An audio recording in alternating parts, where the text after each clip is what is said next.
మనం పాయలాకుతో పప్పు చేద్దాం. ఈ పాయలాకు పప్పు చాలా టేస్టీగా ఉంటుంది, చాలా ఫాస్ట్గా కూడా అయిపోతుంది. చాలా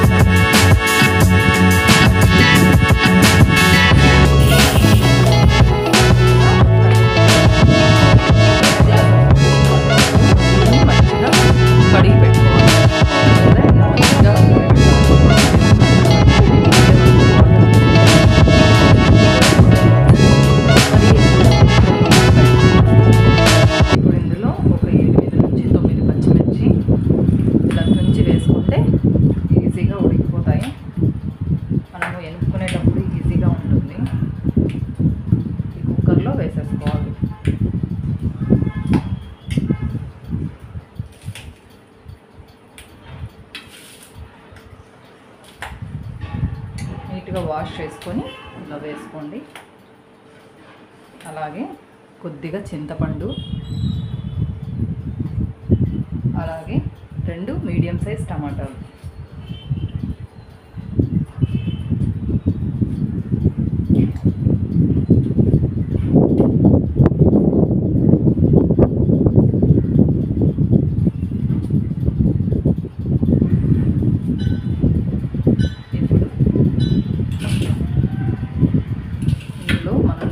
వాష్ చేసి పెట్టుకున్న ఆకుకూర,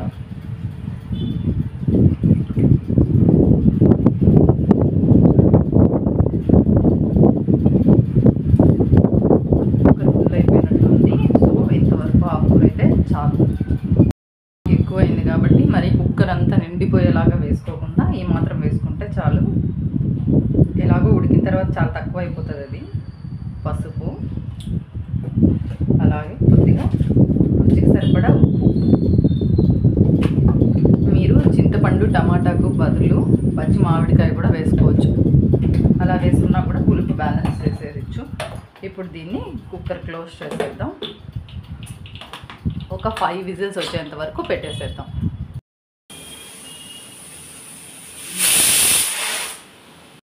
అయితే 5 విజిల్స్ వచ్చేసినాయి. ఇప్పుడు స్టవ్ ఆఫ్ చేసేద్దాం. ప్రెషర్ మొత్తం పోయేంత వరకు మనం ఏం టచ్ చేయకూడదు దాన్ని. మనకు పోపుకు ఆనియన్ కట్ చేసేసుకుందాం. అలాగా మీడియం సైజ్ ఆనియన్ తీసుకొని ఇలా చిన్నగా కట్ చేసేసుకోవాలి. పప్పు చూసారా, ఏ పప్పు అయినా సరే చాలా ఫాస్ట్గా అయిపోతుంది, ఎక్కువ టైం పట్టదు. ఇప్పుడైతే సీజన్ కాబట్టి మంచిగా మీకు పప్పులో పులుపుకు మీరు మామిడికాయ కూడా వేసుకోవచ్చు, పచ్చి మామిడికాయ.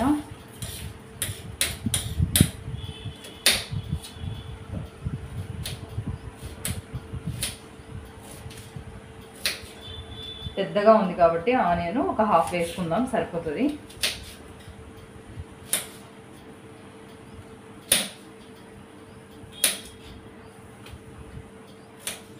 అంతే, ఈ మాత్రం ఆనియన్ సరిపోతుంది. ప్రెషర్ మొత్తం పోయిందేమో చూద్దాం. మొత్తం పోయింది.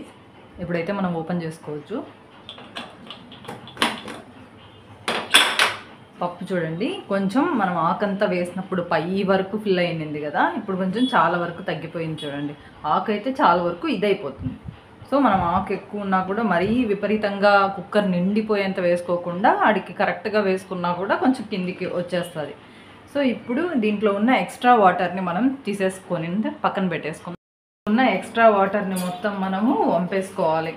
అప్పుడు మనకు ఎనుపుకోవడానికి కొంచెం ఈజీగా ఉంటుంది. లేదంటే ఎనుపుకున్నప్పుడు అంత నీళ్ళు అయిపోతుంది.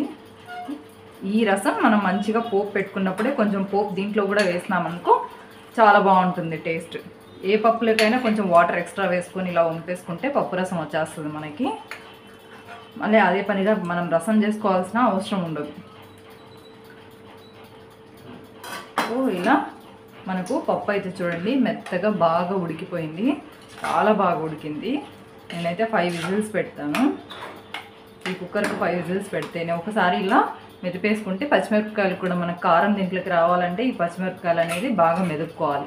పప్పు ఎంత మెదిగినా కూడా ఈ పచ్చిమిరపకాయలు అనేది మెదగవు కాబట్టి ఇవి పప్పు గుత్తితోనే ఎనుపుకోవాలి. మనం పప్పు గుత్తితో ఈ పచ్చిమిరపకాయలు ఏవైతే ఉన్నాయో అవి కూడా మంచిగా స్మాష్ చేసేసుకోవాలి. ఇలా పప్పు ఆల్రెడీ ఉడికిపోయింది కాబట్టి మనం మెదుపుకోవడానికి టైం పట్టదు. ఊరికి అలా ఒక్కసారి 2 సార్లు అలా అనుకుంటే చాలు. ఎందుకంటే ఈ పచ్చిమిర్చిని నలచడం కోసం మాత్రమే.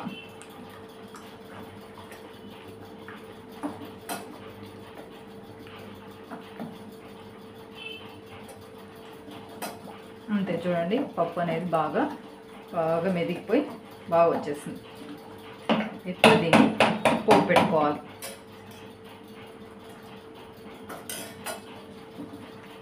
ఇలా ఇప్పుడు దీన్ని పోపు పెట్టేసుకుందాం. స్టవ్ ఆన్ చేసేసి ఒక చిన్న కడాయి పెట్టేసుకొని పోపుకు ఇందులో కొంచెం ఆయిల్ వేసుకుందాం. అంటే పోపుకు సరిపడా ఆయిల్ వేసుకోవాలి. ఆయిల్ లైట్గా హీట్ ఎక్కనిద్దాం. ఆయిల్ వేడెక్కిన తర్వాత ఇప్పుడు ఇందులో ఆవాలు, జీలకర్ర, 2-3 మెంతి గింజలు, అలాగే కొద్దిగా ఇంగువ, అలాగే ఎండుమిర్చి 2 తుంచి వేసుకోండి ఎండుమిర్చి. అలాగే ఒక్కసారి అలా కలుపుకొని ఇప్పుడు ఇందులోనే మనము ఆనియన్ కూడా వేసుకోవాలి.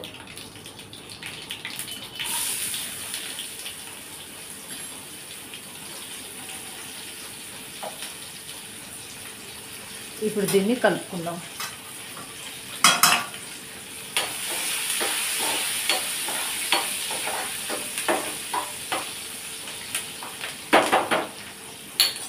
ఇప్పుడు ఇందులోనే కరివేపాకు,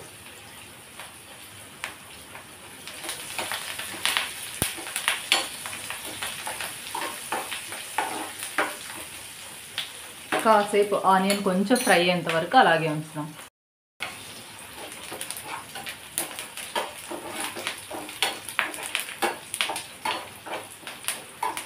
ఇలా ఫ్రై అయితే సరిపోతుంది, మరి గోల్డెన్ కలర్ రావాల్సిన అవసరం లేదు. ఇప్పుడైతే మనం స్టవ్ ఆఫ్ చేసేద్దాం. ఈ పోపుని ఇందులో కొంచెం, అలాగే ఇందులో కొంచెం,